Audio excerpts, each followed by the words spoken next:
tal, amigos? ¿Cómo están? Me da muchísimo gusto darles la bienvenida, ahora sí, a nuestro primer episodio oficial de Imagen Líquida en formato de video. Y estoy súper bien acompañado. Tenemos aquí un invitado de lujo, el maestro Juan Carlos Valdés. Ya voy a hacer la presentación oficial, pero Juan Carlos, muchas gracias por haberte dado el tiempo para acompañarnos a la inauguración de nuestra temporada. Al contrario, Oscar, gracias a ti y a ti, Ulises, por encontrarnos en ese espacio. Y bueno, pues como siempre, nuestro codirector, coproductor y todo lo que cómplice absoluto de Imagen Líquida, Ulises Castellanos. ¿Cómo estás, mi querido Ulises? Bien, mucho gusto de arrancar esta nueva temporada en este formato televisivo y muy contento de que Juan Carlos sea nuestro padrino de esta nueva aventura, esta nueva temporada y como siempre hablando de Imagen Líquida. Oigan, bueno, pues hablando de padrino, a ver, les voy a presentar para que sepan quién es el personajazo que tenemos, que es mi querido Juan Carlos Valdés. Él actualmente es el director de la Fototeca Nacional y director del Sistema Nacional de Fototecas en México. Él es maestro en Patrimonio Cultural de México y él es licenciado en Historia por la Universidad Autónoma del Estado de Hidalgo, pero además, curiosamente, realizó estudios de biología en la UNAM, es fotógrafo, desde luego, y tiene un diplomado en antropología visual. Una cosa que es súper interesante es todo el nivel de asesoría, la cantidad de asesorías que ha dado a nivel internacional sobre temas de conservación fotográfica, etcétera. Él ha asesorado a más de un centenar de archivos fotográficos nacionales e internacionales y ha participado como conferencista en coloquios, en encuentros, en diferentes foros, y ha sido una persona que ha sido invitada a universidades en Iberoamérica, en Japón, para hablar, charlar y hablar sobre temas de conservación, de archivonomía, etcétera. Él es becario en el área de fotografía por el Ministerio de Educación, Cultura y Deporte de España. Esto ocurrió en 2001. Ganador en 2 ocasiones del Premio Nacional de Investigación Paul Koremans del Instituto Nacional de Antropología e Historia. Esto fue en 1993 y 96. Becario del Consejo Estatal para la Cultura y las Artes del Estado de Hidalgo como creador con trayectoria en la disciplina fotográfica, 1997, y tiene publicados 3 libros. Son sobre conservación fotográfica, 5 cuadernos técnicos, así como una veintena de artículos científicos y de divulgación. Entonces, bueno, la verdad es que la huella que has dejado, mi querido Juan Carlos, en la Fototeca Nacional, pero también con estos manuales que has escrito y con este apoyo que le has dado en el mundo a diferentes archivos, pues es fundamental y es genial. Gracias por estar con nosotros. Juan Carlos, ¿nos podrías hacer favor de inaugurar oficialmente nuestro primer episodio, pero haciendo un corte virtual de listón? Y tú has estado ya varias veces en Imagen Líquida, me invitaste, me hiciste favor en uno de los encuentros nacionales de fototeca para hablar precisamente sobre Imagen Líquida, entonces eres también un entrañable invitado amigo que nos gustaría que nos platicaras un poquito de esto que tú percibes de Imagen Líquida en su etapa de radio, qué piensas que va a ocurrir en el futuro, y luego vamos a presentar la foto que nos mandaste. ¿Qué te parece? Muy bien, muchas gracias, Oscar. Pues realmente Imagen Líquida es un foro que ha permanecido a través del tiempo por la calidad, no solamente de los temas que tienen a bien tratar tú y Ulises, sino también porque han sido muy atractivos para el público, sobre todo un público juvenil. La idea de la fotografía es que, y ustedes lo han tomado muy bien, es crear nuevos públicos para esa forma de crear imagen. Ya no estamos en la fotografía análoga, pero en la digital, y ambas son fundamentales para entender el devenir de las sociedades. Y en este caso creo que el trabajo que vienen realizando en la radio, ya con creo que más de 138 capítulos que han venido realizando a través del tiempo, y ahora en esta nueva aventura en televisión, creo que será formidable. Creo que es un parteaguas en la producción de programas sobre fotografía. Y más que nada, una excelente propuesta por parte de la Universidad Panamericana, donde se integra el conocimiento de ustedes y también se concatena con el trabajo de los jóvenes alumnos que integran esta universidad, donde el producto seguramente será fenomenal y tendrá, y auguro, un gran éxito, de verdad. Pues muchísimas gracias, mi querido Juan Carlos. Ulises nos mandó, Juan Carlos, una fotografía, a ver si la podemos poner para que podamos revisar. ¿Qué fotaza nos comparte el maestro Juan Carlos Valdés? ¿Qué nos trajiste? Mira, les traje una imagen de un daguerrotipo. Este daguerrotipo es muy especial para mí. Pero antes les voy a contar que es un daguerrotipo. Un daguerrotipo es de las primeras producciones fotográficas que se hicieron en el siglo XIX. Se hacían sobre una placa de cobre plateada que se sometía después de la toma a un revelado con vapores de mercurio, posiblemente se fijaba la imagen, se entonaba con cloruro de oro y se introducía en un estuche bellamente ornamentado, generalmente por un excelente maestro en el trabajo de la madera y la piel, para posteriormente venderse al público. Este gran estuche, este bello estuche tenía una doble función. Una, proteger la imagen y dos, hacer atractivo para el comprador. ¿Por qué es entrañable esta imagen para mí? Bueno, yo cuando estudiaba biología, llevé una materia que se llama cine para biólogos. Mi maestro, en ese entonces, Iván Trujillo, nos mostró en alguna ocasión daguerrotipos, pero bueno, no le di mucha importancia porque yo quería ver cine. La materia era cine para biólogos. Posteriormente leí Cien años de soledad y volví a escuchar el término daguerrotipo. No le di mucha importancia. Pero cuando llegué a la Fototeca Nacional, cuando ingresé y tuve en mis manos este daguerrotipo, se dio un clic, se dio la magia.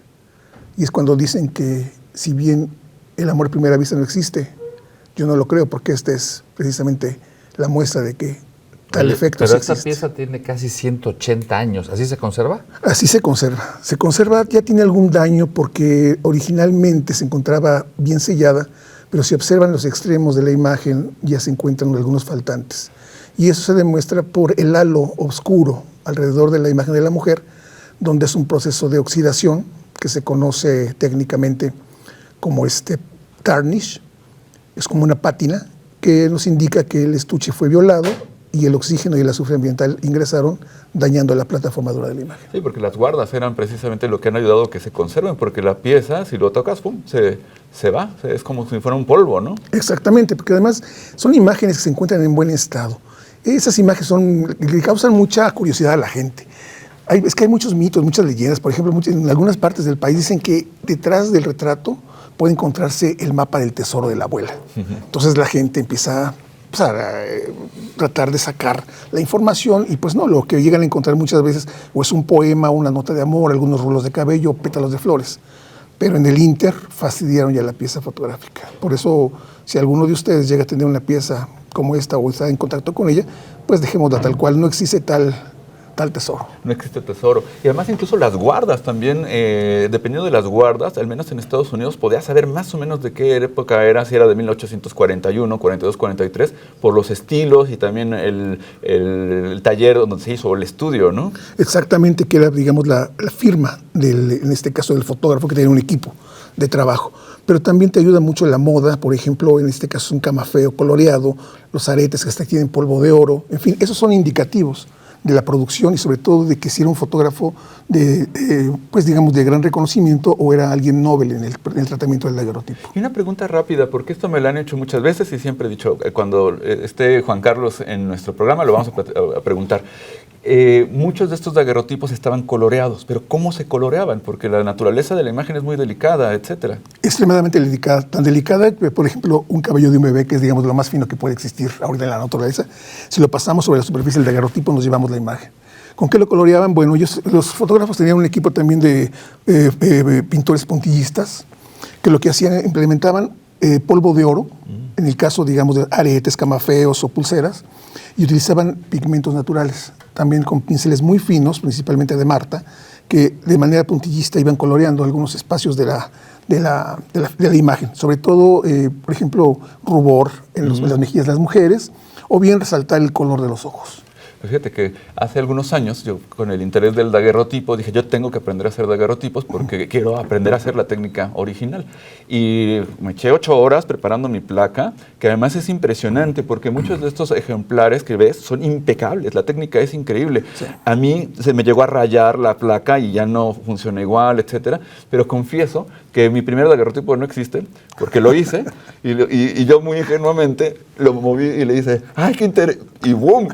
Me fue mi daguerrotipo y después dije, bueno, no, esto no se debe de tocar, pero sí, es impresionante, por eso las guardas son tan importantes, ¿no? Exacto, un estuche bien sellado con un cristal que protegiera la imagen del contacto directo, eso también aunado a María Luisas de latón, que evitaban precisamente el contacto directo del cristal con la imagen, y un sello con passepartout. Bueno, en aquel entonces yo cuando era niño existía un material de papel con color que llamamos passepartout. Y que tenía como un adhesivo. Un adhesivo, es con lo que se sellaban principalmente y se sellaba prácticamente como al vacío.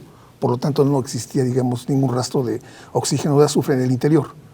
Pero la curiosidad humana es terrible, entonces es lo que pasa, ¿no? Generalmente la gente por esta curiosidad quiere saber qué hay atrás o quiere descubrir y es cuando se fastidia. Y aparte es terrible, ¿no? Porque son piezas especialmente frágiles. A lo mejor si uno tiene una impresión a la albúmina, pues es relativamente más resistente que un daguerrotipo, pero si se viola la guardia, pues ya, ahí no tenemos daguerrotipo. Oye, pues muchísimas gracias por traernos esta fotografía, este daguerrotipo, en las épocas en las que todavía no había nombre de la fotografía, hasta, bueno, realmente en 1841 es cuando Sir John Herschel habla de lo fotográfico, pero al principio, pues muy humildemente Daguerre le pone su nombre al procedimiento. Ulises, pues tenemos la fiesta del más importante en México de la fotografía y aquí Juan Carlos nos va a platicar, pero Sí. ¿por qué no nos cuentas qué es el Encuentro Nacional de Fototecas? Pues en unas horas, para cuando salga este programa, prácticamente se estará inaugurando este fin de semana, jueves y viernes, allá en Pachuca, el 23 Encuentro Nacional de Fotografía. Me parece que el último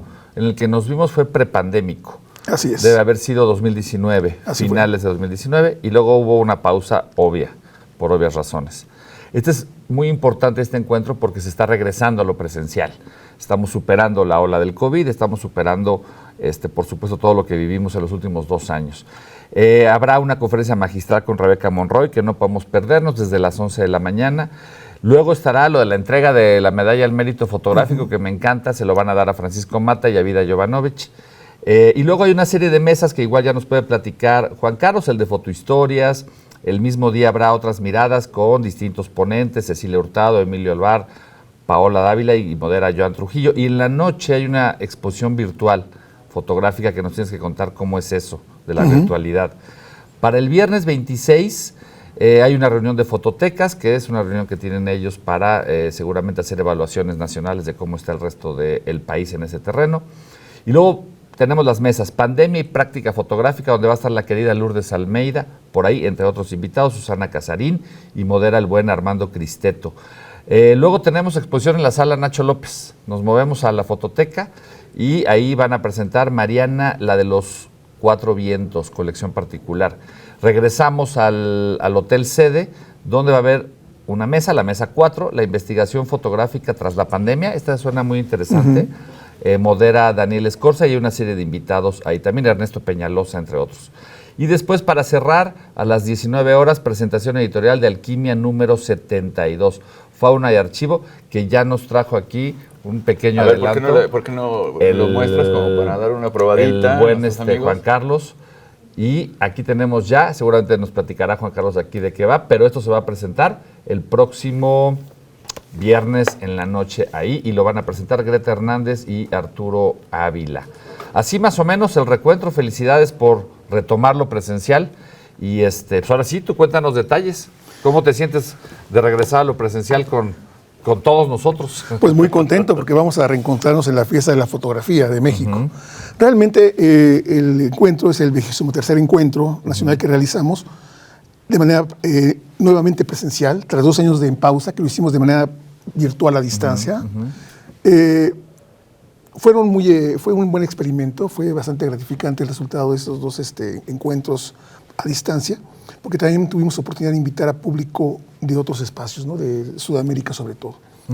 Pero lo más importante es... ¿Habrá transmisión? Sí, por supuesto. ¿Sí? O sea, va a ser presencial, pero en tiempo real se va a transmitir a través del canal INATV de YouTube. Bueno, de hecho, estamos poniendo en este momento la liga para que puedan conectarse. En YouTube van a poder darle clic y van a poder conectarse, porque además permanece, ¿verdad? Se hace la transmisión en vivo, pero queda el recuento en el canal de YouTube, ¿verdad? Así es, queda el recuento para que las personas que no tengan la oportunidad de verlo en el tiempo real, en cualquier momento que puedan darse la oportunidad, pues nos puedan observar y puedan comentar sobre las mesas de trabajo que se van a realizar y todas las actividades que tenemos para esos días.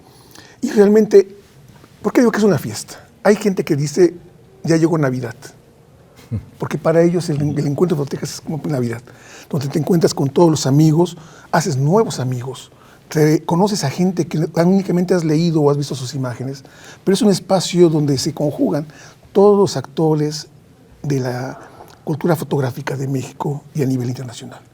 No solo fotógrafos, no solo historiadores, no solo fototecarios, no. Son todos ellos más curadores, críticos, investigadores, estudiantes de diferentes disciplinas, productores y hasta compradores de imagen que van y hacen contacto con muchos de los ponentes para establecer convenios de trabajo o nuevos proyectos que surgen no solo en México, sino también a nivel internacional. Entonces creo que esos 2 días van a ser muy fructíferos para la cultura fotográfica y sobre todo para reencontrarnos nosotros como comunidad. De verdad que, al menos personalmente, tengo unas ganas inmensas de abrazar a muchos queridos amigos que no he podido hacerlo tras 2 años de ausencia. En esta ocasión tuve la oportunidad de ustedes 2 poderles dar un abrazo, pero a muchos de ellos todavía estoy en deuda con ellos y creo que será una muy buena experiencia para todo el público que asista. Lo que más gusto me da es que nuestro público es muy joven.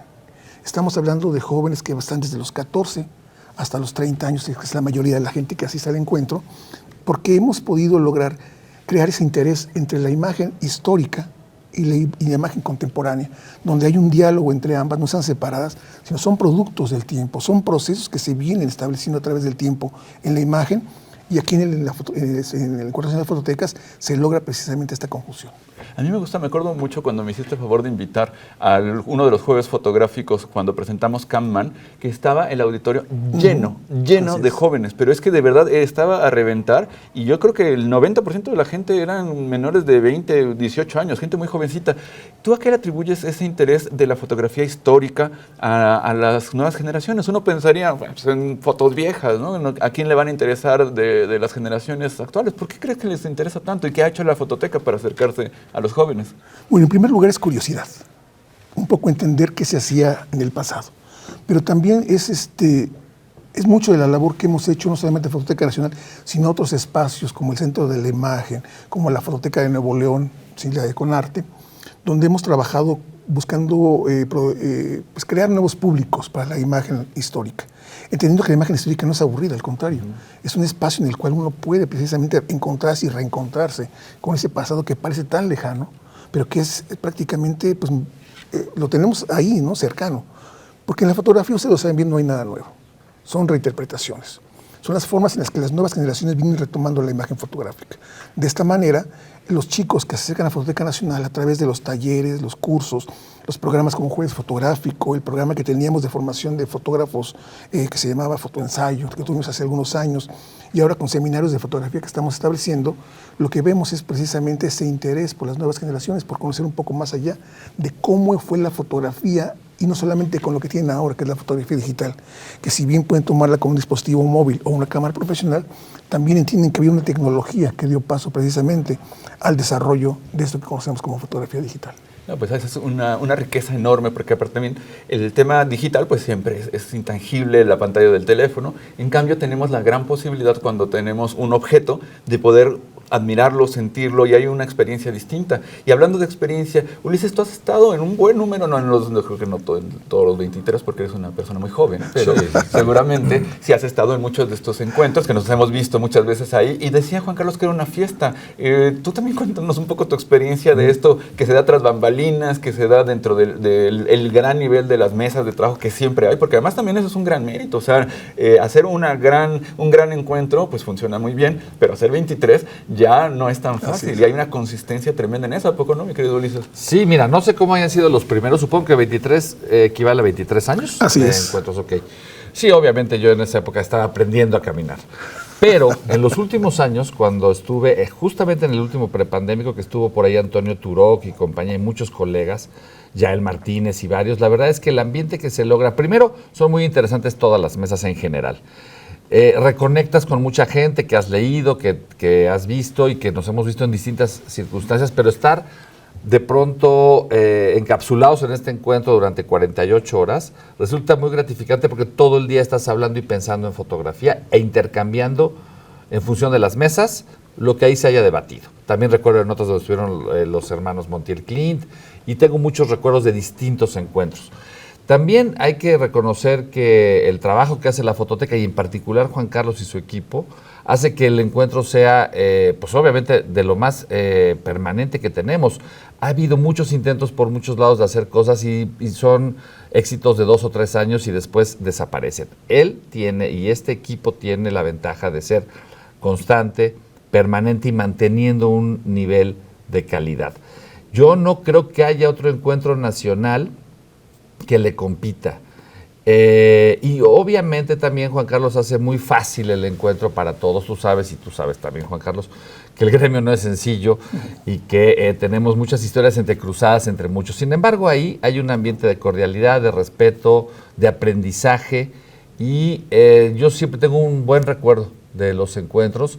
Yo lo prefiero presencial, eso sí, sé que se hizo virtual y está muy bien, pero estar coleccionando horas Zoom, todos estamos cansados, ¿no?, de dar clases en Zoom, de vernos por Zoom. Hay que moderar un poco eso y volver a lo natural, a vernos en persona, a disfrutar la fotografía, aprender de los colegas, y también hay otra cosa muy importante, actualizarnos, porque siempre que hay este tipo de conferencias, todos nos actualizamos de alguna manera. Entonces, yo ya tengo mis maletas listas. Perfecto. Para irme inmediatamente a Pachuca en las próximas horas. Oye, Juan Carlos, mencionó una cosa muy importante, Ulises, el tema de la institución de la Fototeca Nacional, que bueno, a mí me gustaría que compartieras, porque obviamente tenemos muchos amigos que nos ven en Colombia, en Perú, en Barcelona, nos ven en España nos ven en Madrid, en Málaga, en muchísimos lugares, en Bilbao. Saludos a todos los amigos que nos ven.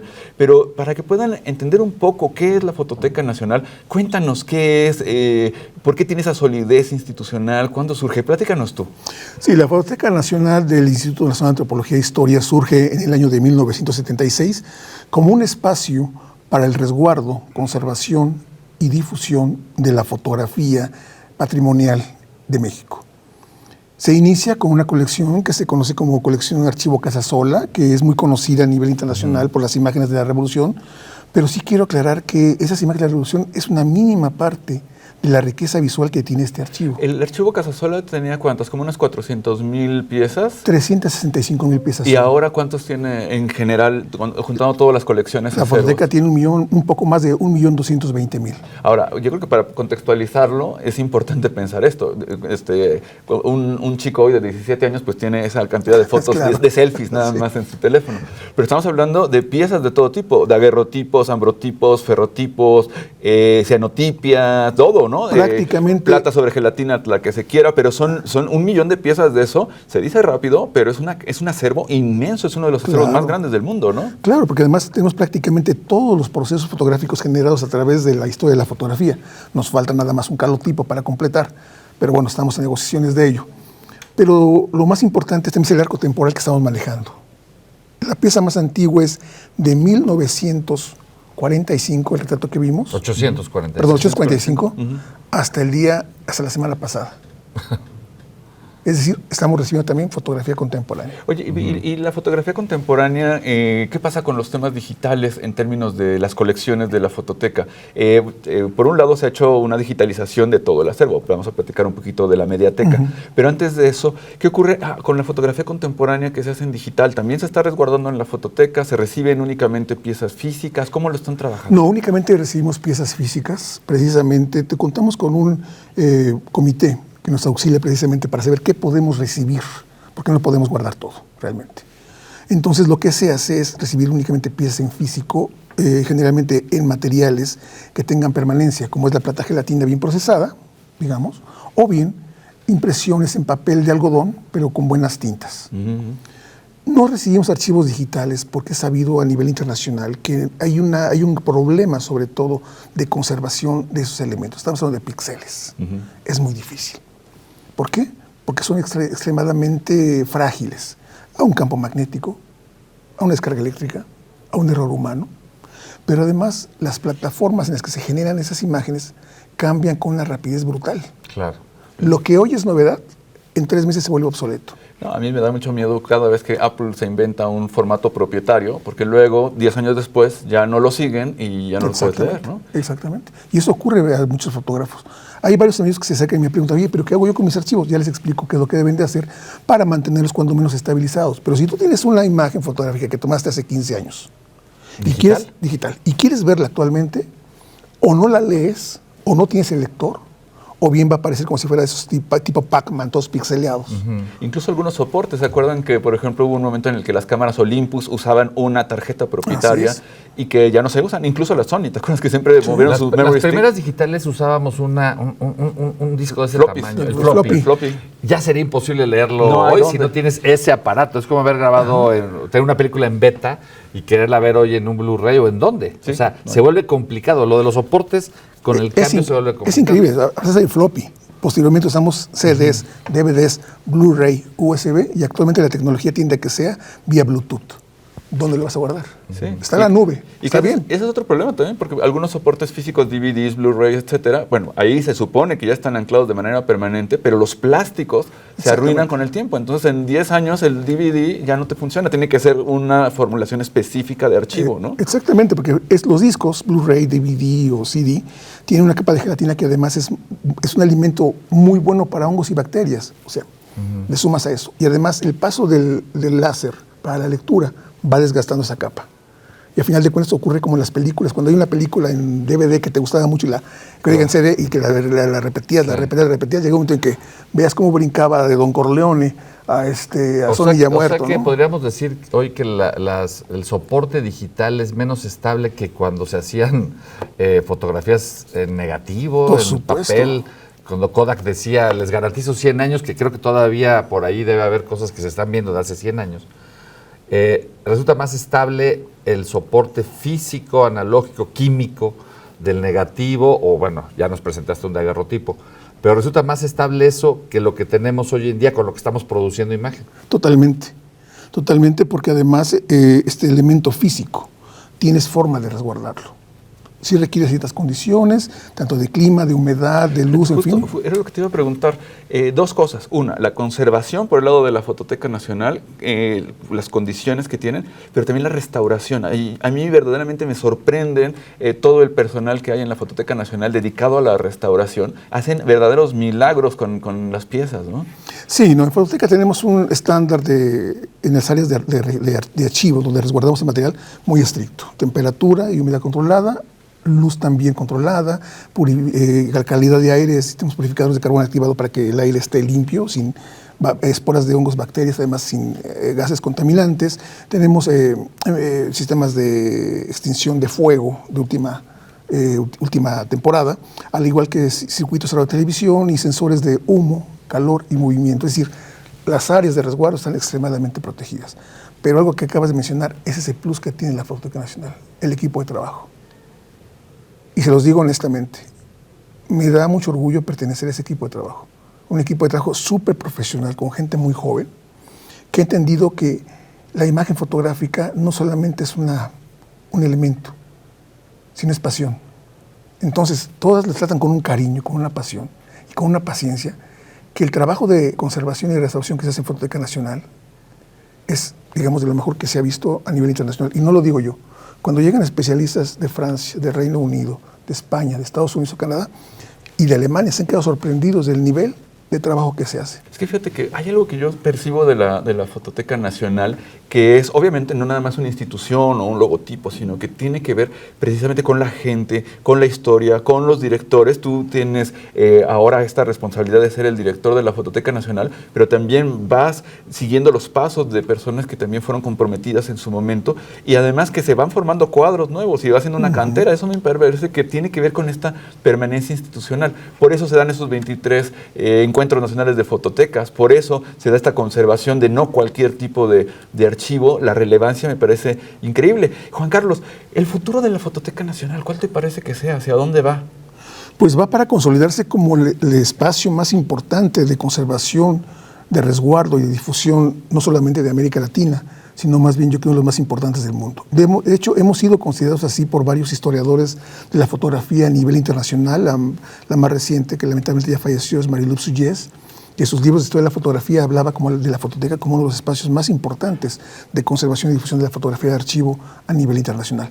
¿Hacia dónde vamos? A un nivel mayor de excelencia, hacia la búsqueda de un espacio de resguardo donde podamos tener mayores, digamos, posibilidades de control de un mayor número de colecciones, así como de formación de nuevos cuadros técnicos para que vayan supliendo aquellos que ya se van agotando precisamente por el trabajo, porque ya desean descansar, porque en fin, y generar nuevo público hacia la fotografía histórica. Sobre todo estamos atendiendo mucho las actividades para trabajos con niños y jóvenes para que entiendan la importancia de lo que es la fotografía en nuestro país.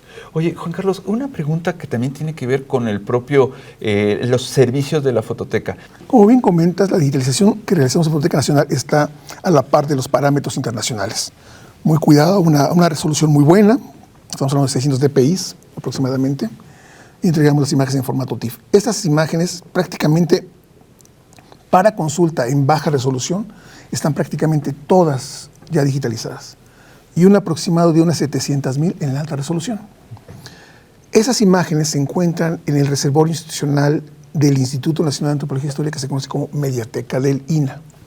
Es ahí donde por el momento únicamente tenemos cerca de 600,000 imágenes que se han integrado en pequeño desfase por cuestiones de tiempos, pero donde la gente a la distancia y en cualquier hora del día y en cualquier lugar del mundo puede precisamente acceder a la búsqueda de imágenes que les sean útiles, ya sea para un proyecto de investigación o simplemente para el disfrute visual. De hecho, estamos poniendo ahora mismo en pantalla el link para que puedan acceder y en la descripción del video también pueden darle clic para que puedan acceder a este espacio para que rápidamente puedan recuperar y hacer búsquedas y demás, ¿no? Ya casi se nos acaba el tiempo, pero no quisiera cortar el programa sin que nos platicaras del papel que tiene la Fototeca Nacional al hacer publicaciones, libros, manuales técnicos, la propia alquimia. Platícanos un poquito de alquimia, porque es uno de estos textos fundamentales que además están disponibles en PDF toda su historia. Ahora ya está de nuevo en papel, lo cual me alegra muchísimo. Pero platícanos de esta parte de las publicaciones de la Fototeca. Yo manejo un principio muy importante: conservar para difundir y difundir para conservar. Si tú no das a conocer la riqueza de tus acervos, no tiene sentido.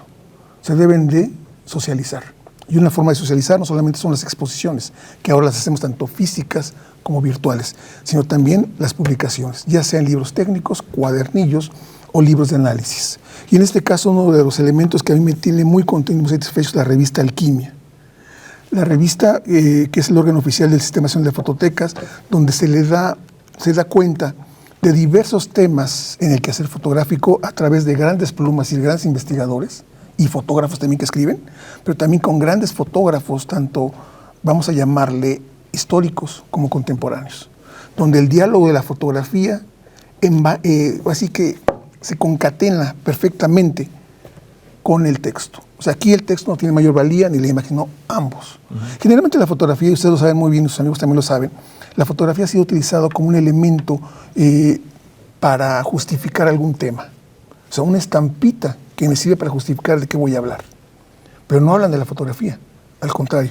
En Fototeca Nacional y otros centros de educación en México nos hemos dado la tarea de generar o así que generaciones, vale la redundancia, de fotohistoriadores, es decir, gente que entiende la fotografía. La fotografía es fuente primaria para la investigación y que unida con el texto escrito y la palabra nos da una mayor certeza del proyecto que estemos realizando.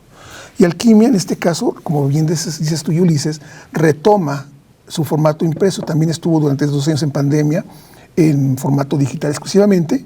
Y esta revista ya se encuentra con los números anteriores, con los otros 71 números, en descarga gratuita en la página revistas.ina.gov.mx, que de manera gratuita la gente puede descargar los números y disfrutar de una gran revista. Mi querido Ulises, estamos a punto de terminar el programa. ¿Quieres comentar algo adicional, preguntarle algo a nuestro querido Juan Carlos? No, solamente darle las gracias porque hemos tenido un padrino de lujo para esta nueva temporada.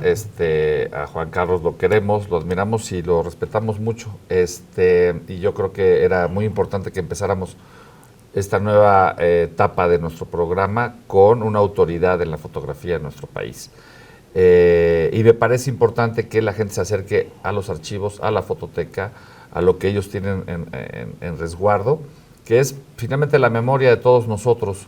Sin este tipo de esfuerzos y sin la dedicación que tiene Juan Carlos, se nos perdería parte de la memoria colectiva, se fraccionaría y se fragmentaría por completo incluso el entendimiento del desarrollo de la fotografía, no solo mexicana, me atrevo a decir que de buena parte de América Latina, y el esfuerzo que hacen en la fototeca me parece a mí fantástico. Muchas gracias por estar en el programa y esperemos que la gente esté contenta con haber escuchado y aprendido del buen Juan Carlos. Sí, muchísimas gracias. Juan Carlos, ¿quieres agregar alguna cosa? ¿Te queda algo pendiente? Pues únicamente invitar a todos nuestros amigos que están acompañándonos al 23º Encuentro en la Fototeca los días 25 y 26 de agosto en la ciudad de Luz y Plata, Pachuca, Hidalgo.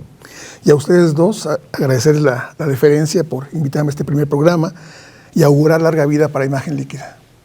A ustedes siempre mi reconocimiento, mi respeto y mi cariño, ya lo saben. Allá nos veremos. Claro que sí. Muchísimas gracias. Bueno, pues terminamos la edición inaugural de Imagen Líquida en formato de video. Les agradecemos mucho todos los comentarios que nos han mandado. En particular quisiera dar un agradecimiento muy grande a dos entrañables amigos. Una es la maestra Frida Bulos, que nos hizo muchos comentarios que, espero que se estén reflejando aquí en el cuadro. También al queridísimo maestro Vicente Guijosa, que también me hizo favor de mandar un conjunto de sugerencias que fueron muy importantes, pero también cada uno de los comentarios que recibimos aquí en el canal son más que bienvenidos. Ojalá que nos puedan ir diciendo qué temas quieren ver, quieren que invitemos a alguien, qué formato les gustaría estar viendo en nuestro programa, porque bueno, pues Imagen Líquida esperamos que pueda seguir estando en su preferencia. Muchísimas gracias, Juan Carlos, de verdad.